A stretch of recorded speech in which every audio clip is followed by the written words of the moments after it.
Всем привет! После более чем десятка негативных комментариев по поводу жизни в Европе, я решила позвать вас на тур по Будапешту и действительно увидеть, а какова жизнь здесь, в Европе. Плюс поговорим с вами о том, почему русские несчастливы. Ну, по крайней мере, некоторая часть русских. Погнали!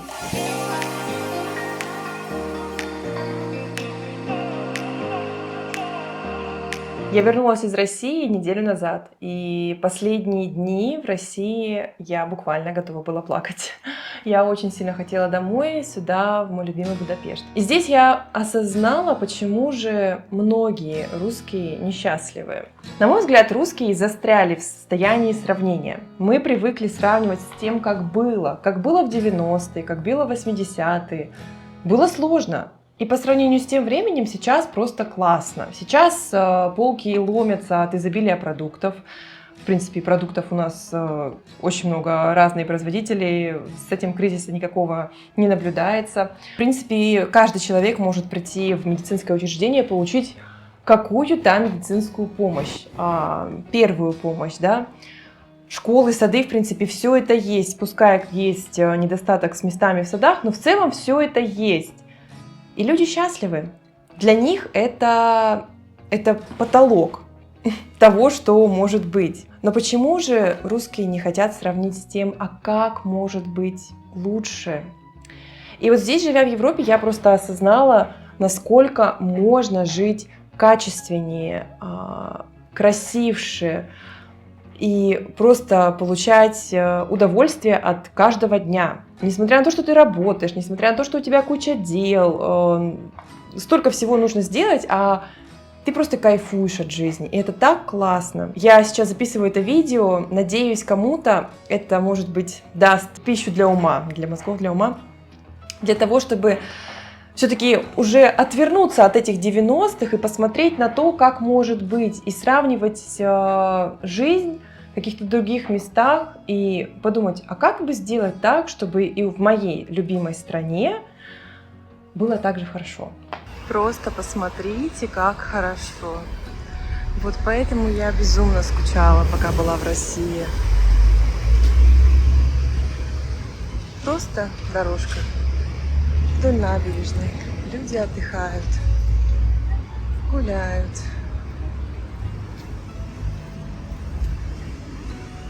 Чистенько, уютно, красиво.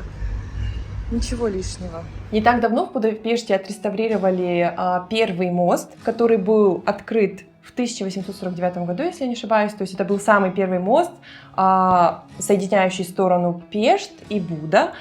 И вот знаете что? Этот мост стал полностью пешим. Для пешеходов, для велосипедистов. И как это классно!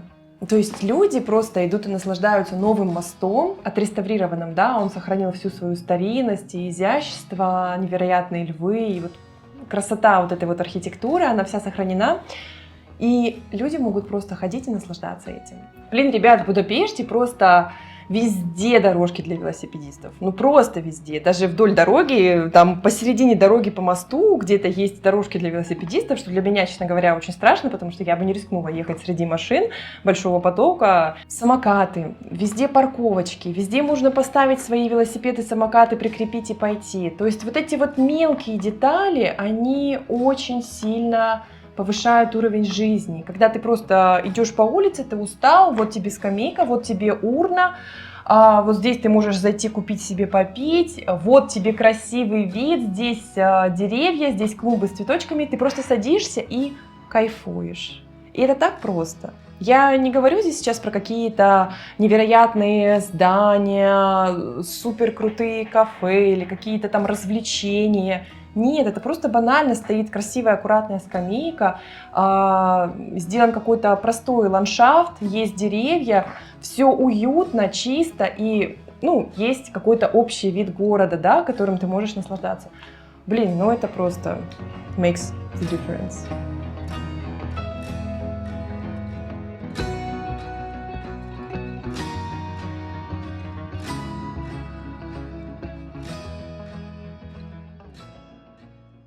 Для примера, в Новосибирске в этом году идет большое строительство 4-го моста. Мало того, что это невероятно по количеству пробок, затратам. Город весь стоит, я должна сказать. Но самое, что меня поражает, это то, что этот мост наполовину коммерческий, наполовину государственный, то есть спонсируется бюджетом из города, и он будет платным. То есть для того, чтобы проехать какую-то небольшую участочек дороги, житель города, да, или гость города должен будет заплатить. Вот сравните просто мост, который отреставрирован и полностью отдан пешеходам, жителям города, и мост, который будет только для автомобилистов, плюс еще и платный мост. Ну, то есть прям вау, такая разница. Может быть, этот пример вас натолкнет на то, что можно сравнивать не с тем, как было в России, а с тем, как есть сейчас в развитых странах, и что бы можно было сделать в российской экономике, инфраструктуре, вообще в принципе структуре для того, чтобы получать вот такие результаты. Еще один пункт, который меня просто ставил в ступор, когда я была в России в течение 1 месяца. Так вот, многие люди, узнав, что я не живу в России больше, а живу в Европе, задавали мне вопрос, а как относятся к русским? И этот вопрос был всегда с подковыркой, да, то есть люди ждут от меня какого-то негатива, чтобы немножко, не знаю, подпитаться, видимо, вот этой вот злостью к Европе, тем, как там все плохо, нету отопления, да, вот все же зимой там надсмехались, что вся Европа будет мерзнуть. Откуда у русских столько злости? Ребят, ну, как бы если в каких-то местах хорошо, почему бы нам просто не порадоваться за людей, нежели чем начинать вот эту вот злобную включать нашу жилку и как-то вот подковырка везде. Ну, это настолько неприятно. Я могу по пальцам пересчитать и прям назвать тех людей. Просили меня о том, Маша, какие там женщины в Венгрии, какая еда, а какие мужчины.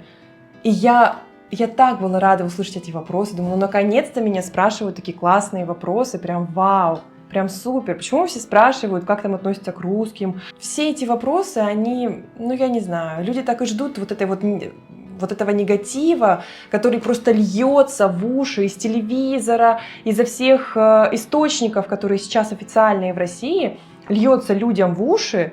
И когда ты им начинаешь рассказывать про то, как ты живешь и что здесь вокруг тебя, как вообще отношения и к русским, и в целом ко всей ситуации, люди просто, ну, как бы не верят. То есть думают, что это все сказки, и вообще все это неправда. Русский, ну, это же человек с широкой душой, да, добрый, открытый. А вот эта вот вся злость, ненависть, какая-то черная зависть, она будет только отягощать жизнь того, кто это испытывает. То бишь русских. В Новосибирске я перемещалась с помощью общественного транспорта. Кстати, вот в моем видео я посвятила целую главу общественному транспорту, потому что это просто... Я еду в автобусе в Новосибирске. Тишина, никакой рекламы нет, никакой музыки нет. И тут идет объявление «Работа для настоящих сибиряков» и приглашение на работу службы по контракту с зарплатой 200 тысяч рублей. И я просто смотрю на людей, которые едут в автобусе. Среднестатистический мужчина, вот он, например, работает на каком-нибудь заводе, получает 30-50 тысяч, это прям вот. И тут ты можешь заработать 200 тысяч, то есть 4 зарплаты за 1 месяц. Естественно, люди идут. Для людей деньги стали на первое место, чем их ценности. В общем, я не хотела, честно говоря, трогать тему войны, но она оказалась очень триггерящей в процессе всей моей поездки в Россию. Я слышала в основном слова поддержки, что классно, давайте всех мочить. Блин, широкая русская душа. Вы что, ребят, кого мочить? Вы о чем говорите? Давайте жить дружно. 21 век. Технологии. Можно жить супер классно. Зачем кого-то мочить? В России сейчас это норма, чтобы дороги были, простите, ну, вот такие вот. Это норма. Все привыкли. Это местная шутка, да? То есть каждый русский будет смеяться над дорогой. Блин, почему это должно быть шуткой? Это вообще-то проблема. И вот эту вот норму для нас, да, что там дороги плохие, что еще там, медицина, да, там очереди, какие-то еще у нас есть такие русские стереотипы. Так мы же сами сделали это все нормой. Может быть, эту норму пора уже убрать и эту норму сделать качественнее, и выше, и лучше. Я вас прошу сейчас не злобиться перед тем, как обливать грязью лично человека. Подумайте, пожалуйста, над тем, чем я с вами поделилась, что я вам показала, какие места в Будапеште показала. Может быть, вас это как-то натолкнет на мысли о том, что в России можно тоже сделать хорошо. Если нет, если вы против, ну, пожалуйста, тоже делитесь, мне интересно услышать ваше мнение.